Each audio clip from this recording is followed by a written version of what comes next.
سے ایک بات یہ، اس وقت ہماری ساری قوم جن چند پریشانیوں کو خود پیدا کر کے خود جھیل رہی ہے، انہی میں سے ایک ٹریفک سسٹم ہے۔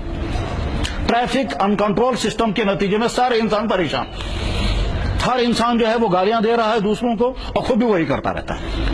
اس سلسلے میں محکمہ ٹریفک کی کیا ذمہ داری ہے، یہ تو وہ پوری کریں گے، یہ تو ان کی ڈیوٹی ہے، مگر ہم لوگوں کی بحیثیت مسلمان کی کیا ڈیوٹی ہے؟ پہلی بات یہ، ہم نے سمجھا ہی نہیں یہ کہ ٹریفک کے متعلق ہمارا اسلام کوئی قانون بیان کرتا ہے۔ اللہ کے نبی علیہ الصلوۃ والسلام نے فرمایا ہر جگہ نماز پڑھنا درست، سوائے چند جگہوں کے، سڑک میں نماز مت پڑھنا۔ ترمذی شریف حدیث موجود ہے، زمین ساری کی ساری روئے مسجد ہے، جہاں چاہیں وہاں نماز پڑھ سکتے ہیں، مگر 7 جگہوں پر نماز نہیں پڑھنا، ان میں سے قاریۃ الطریق، راستے میں نماز مت پڑھنا۔ جو نبی راستے میں نماز پڑھنے کی اجازت نہ دے، وہ نبی راستے میں ریڑھی لگانے کی، راستے میں گاڑیاں کھڑی کرنے کی، راستے میں بیٹھنے کی، راستے میں جلسہ کرنے کی، راستوں میں فنکشن منانے کی کیسے اجازت دے سکتا ہے؟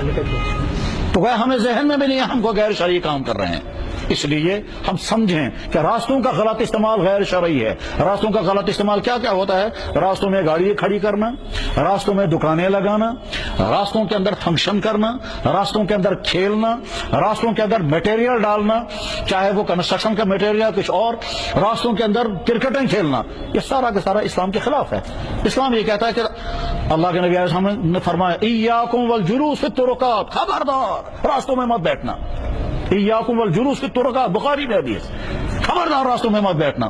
صحابہ چونک گئے، حضور فرما رہے خبردار راستوں میں مت بیٹھنا، ڈراتے ہوئے آپ نے فرمایا، بالکل ایسے ہی جیسے ہم کہیں گے خبردار آگ سے بچ کر کے رہنا، ٹھیک ہے؟ تو اسی طرح سے آپ نے فرمایا ایاکم، خبردار راستوں میں مت بیٹھنا۔ صحابہ نے عرض کیا یا رسول اللہ کبھی مجبوری ہوتی ہے بیٹھنے کی؟ آپ نے فرمایا اگر راستوں میں بیٹھنا ہی مجبوری ہے تو راستے کا حق ادا کرنا۔ اور اس کے حضرت راستے کا حق کیا ہے؟ فرمایا گزرنے والوں کے لیے رکاوٹ مت بننا۔ ہم گاڑی کھڑی کر کے دکان میں بیٹھیں گے، وہاں شاپنگ کرتے ہیں، لوگ آ کر ہارن بجاتے رہتے ہیں، وہ اندر بیچارہ شاپنگ کرتا رہتا ہے، وہ سمجھتا ہے نہیں میں دوسروں کے لیے تکلیف کا ذریعہ ہوں۔ ذہنوں سے ہی نکل گیا یہ کوئی غیر شرعی کام ہے۔ ہم نے سمجھا شریعت شرعی ہماری صرف مسجد کے اندر صرف عبادت کے حد تک ہے، ایسا نہیں ہے۔ اسلام مکمل دین، زندگی کے تمام شعبوں کے متعلق مکمل گائیڈ کرنے والا دین ہے۔ تو اس لیے ہم راستوں کے غلط استعمال سے بچیں گے، اور جو آدمی جس طرح سے راستے کا غلط استعمال کر رہا ہے وہ سمجھے کہ میں گناہ کر رہا ہوں، مجھے چاہیے کہ اسے اپنے آپ کی اصلاح کروں، چاہے گاڑیوں والے چلا رہے ہوں، چاہے جنرل ٹرانسپورٹ والے چلا رہے ہوں۔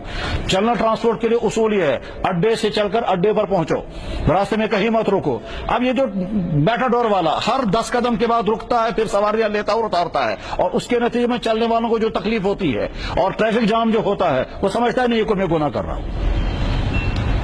اسی طرح سے ریڈی والے جو ہیں وہ سڑکوں پر ریڈی لگائیں گے، ٹھیک ہے جناب اس بے روزگار ہے، اس کو گسو، یہ اپنی جگہ صحیح ہے، آپ بے روزگار ہیں، آپ کے پاس دکان نہیں ہے، آپ مجبور ہیں ریڈیاں لگانے کے لیے، مگر اس کے معنی یہ نہیں کہ آپ ریڈی وہاں لگائیں جہاں لوگوں کو چلنے میں دقت ہو۔ کتابوں میں تو یہاں تک لکھا ہے جو گاڑیوں کے لیے راستے ہیں ان میں پیدل مت چلنا، اور جو پیدل چلنے کے لیے راستے ہیں ان میں گاڑیاں مت چلانا، اور جو بیٹھنے کی جگہ ہیں وہاں گاڑیاں کھڑی مت کرنا۔ کتابیں یہاں تک لکھا ہوا۔ بہرحال اپنے ٹریفک سسٹم کو درست کرنے کے لیے جو عوامی